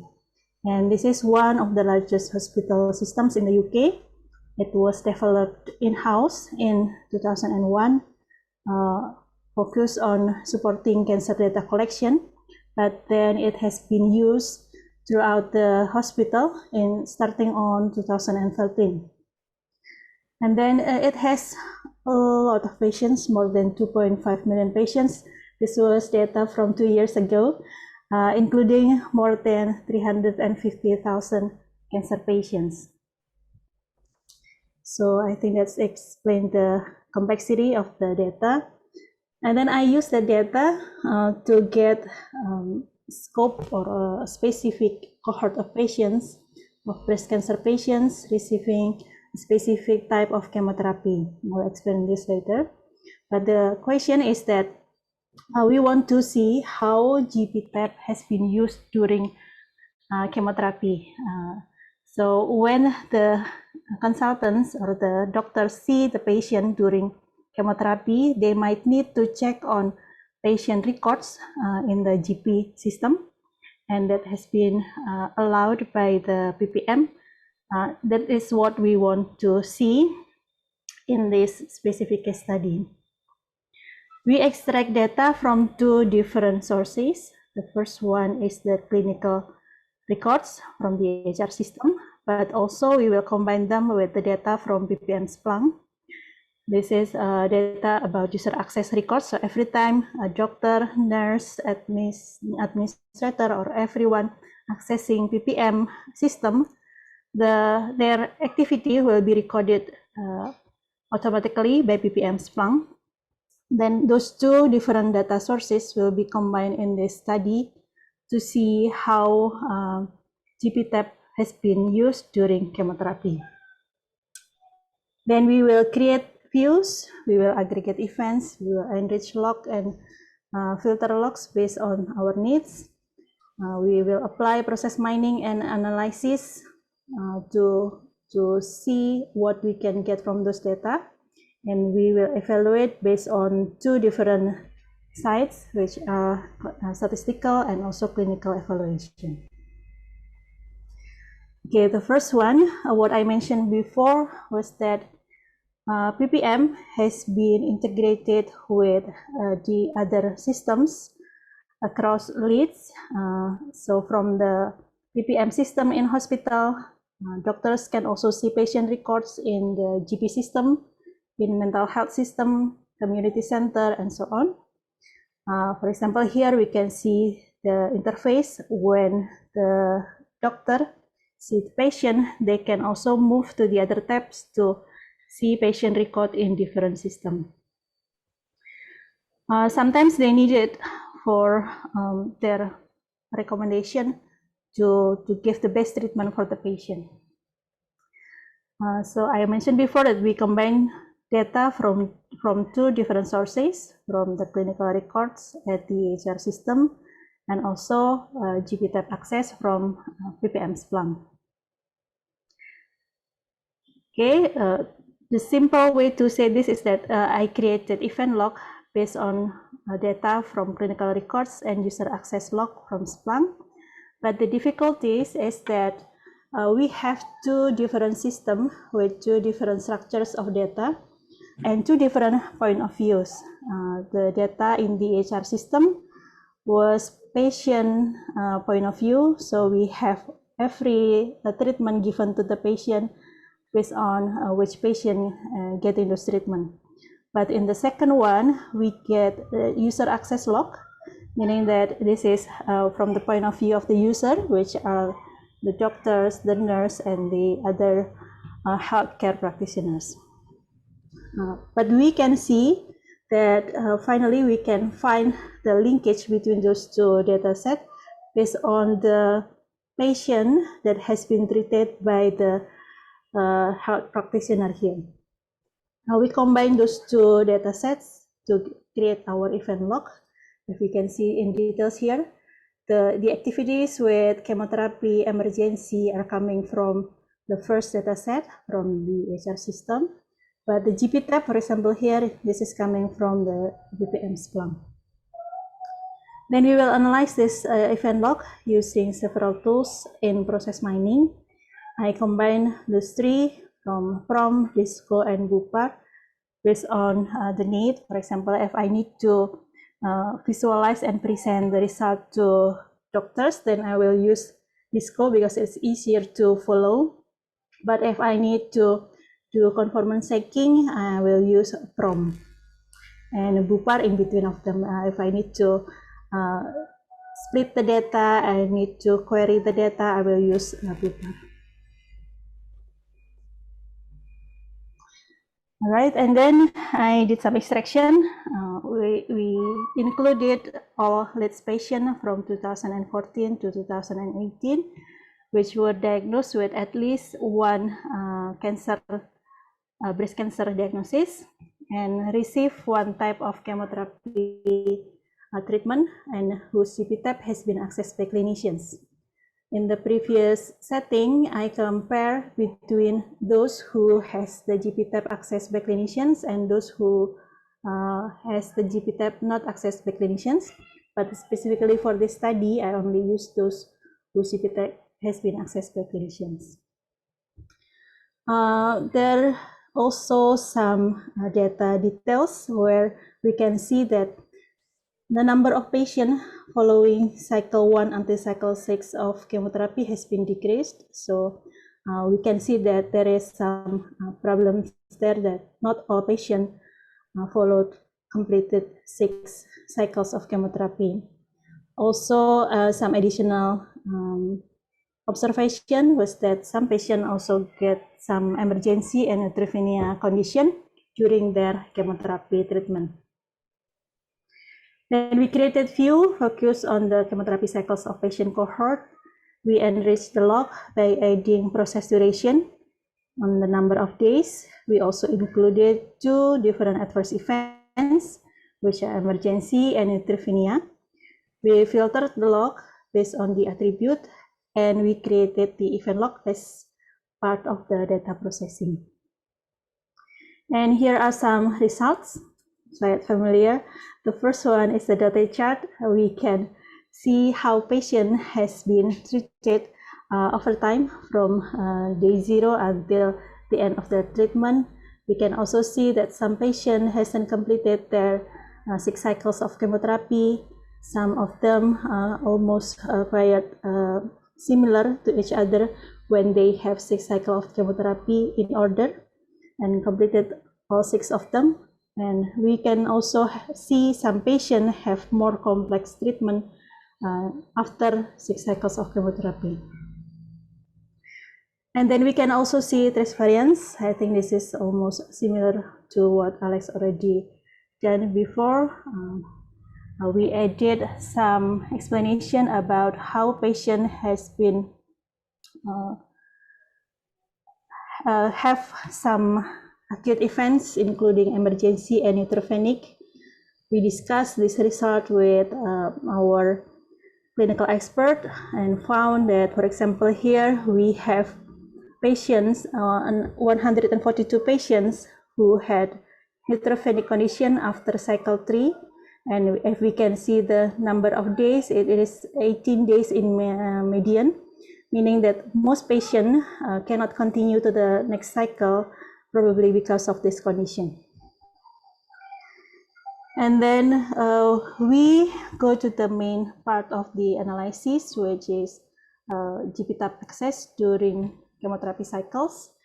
After we combine those 2 data sets, then we can create process model based on the combination of those 2. So we can see that a patient can get cycle 1 until cycle 6 of chemotherapy. And also we can see one additional activity here of the GP-TAP access. Most likely, GP-TAP was checked by the doctor after cycle 6.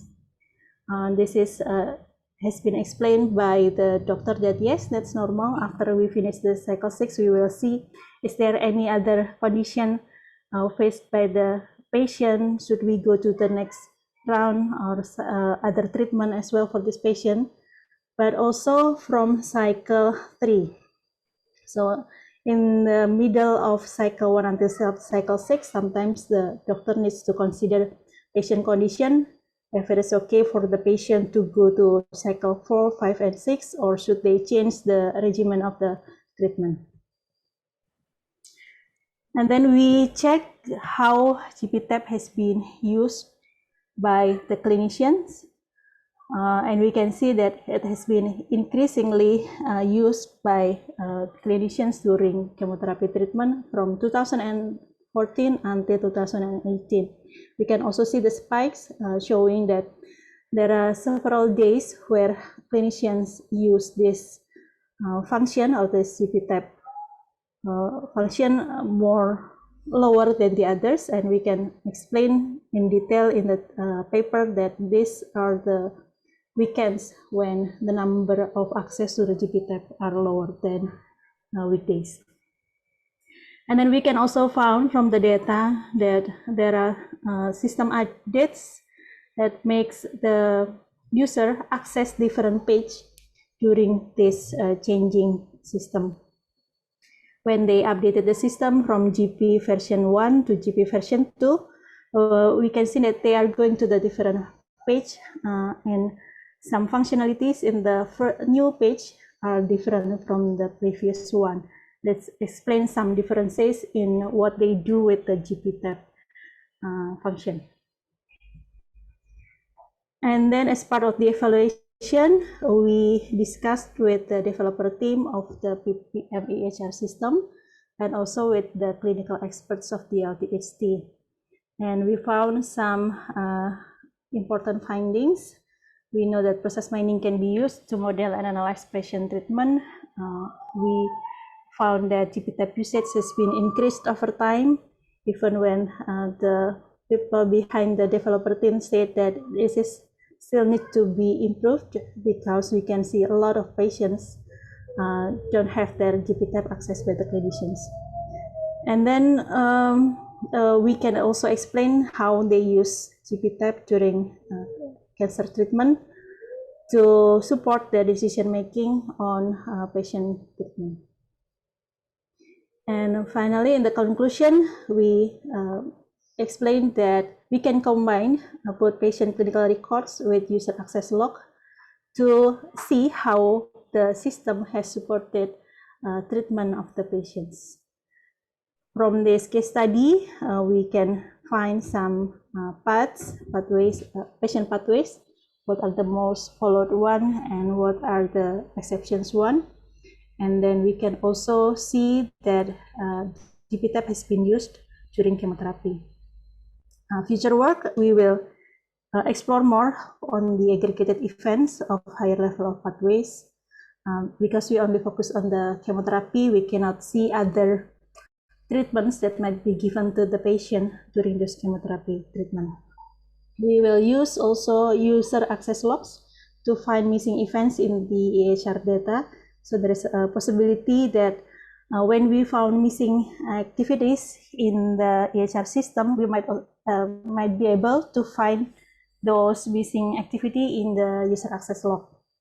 And then the third one, we will explore some possible ways to select the best set of events without clinical inputs. Because we already got the data, the historical data, we hope that we can use some statistical methods to find the best set of events. All right, I think that's all from me. Thank you for listening. I hope you like it. Wow, so happy. Big applause for our beloved part 3, our beloved speaker. Apologize, Frank. I forgot to say beloved the first time. Okay, how about now, Owen?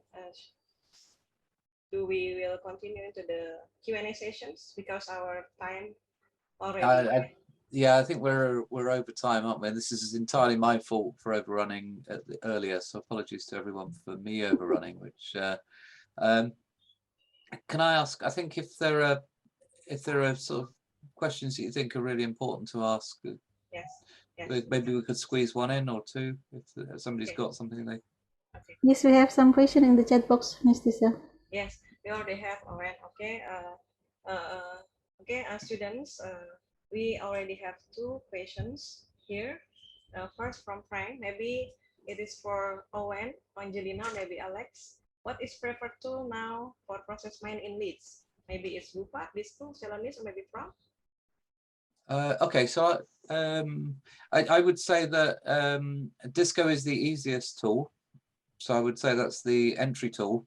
Celonis, I think, is becoming my preferred tool. For those people that are good at R, then Bupar is good. There's a Python equivalent as well.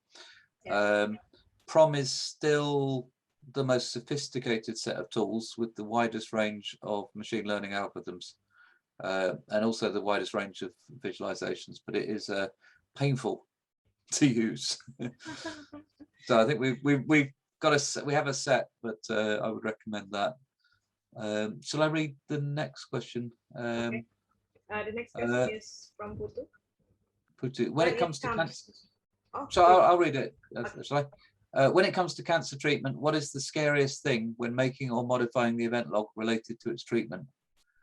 I hope I get the question right. Was this about beloved Alex Cole's research? Okay, Alex. It depends what you mean by scary. Scary in realization of what you're looking at. Scary is in like hard difficulty. The thing with process mining on real healthcare data that I find a bit unnerving or scary is that you are watching. I'm using patients that have existed; they are most likely dead, and I'm watching their lives basically and how it ended. But then you have to remember that you can only treat. You can only learn to treat people that are alive now better by looking at cases that went wrong. And if you're meaning scary by what's the hardest part, I think coming into any new area is hard. I haven't done process mining before, and it's I think some of the software, we're saying that Prom is the most sophisticated. I'm also finding it the most difficult to use. And quite clunky, basically. But yeah, it depends what you mean by scary. I hope I've answered either way, like that question. I'm not sure. Yes, you have. Yes, you have. Yeah. You answered it when you mentioned like the when you mentioned that the more you work on this, the more you realize that the only way you get to learn more about the process itself is by looking back at your mistakes. And I feel like as a doctor, especially of a cancer patient, I feel like it's especially soul crushing. Yeah, it's real life, real data, but that's what the job is. Shall I end with, it was a question, Frank, for you, and it's maybe a good question to end on, is Frank, can you think of what cases AI might be helpful as clinicians? Yes. So it's kind of, where do you think it's going to go, I guess, is the kind of question. Yes, please, Frank. You're on mute though, so yeah. Yeah, I think going back to something that you were speaking about, Owen, which is how trustworthy the artificial intelligence is and how explainable it is. And you put up a book there. This would be the book that I would go to. It's my kind of go-to book, Artificial Intelligence by Melanie Mitchell. And on page 299, there are 2 pictures, and they're going to look very similar to you there. But the artificial intelligence identified one as a cupcake sitting on a table, which is very good. But with a slight manipulation of the image, the same program identified it as a dog and a cat playing with a frisbee. So this is the problem that, nobody understands a lot of the complicated artificial intelligence, whether it be convoluted neural networks or used for image analysis. And we have a huge step to take when we're dealing with clinicians to present information to them in a format that is explainable and that they understand and that they trust. So that is my kind of fundamental philosophy on that. It's not just malicious manipulation of images or malicious manipulation of artificial intelligence, but it's just us really just being at the start right now. And so there's so much work for you young people to do. It's amazing. Yeah. Well, that's what I'm hoping, is that these guys have got like 30, 40 years worth of career ahead of them. And it's their problem to go and fix this. Yeah, please don't think for 1 second that this problem has already been solved. This is only the very, very start. And there's a huge gap to be crossed for us to convince clinicians that artificial intelligence is the way to go. That's great. Thank you, Frank.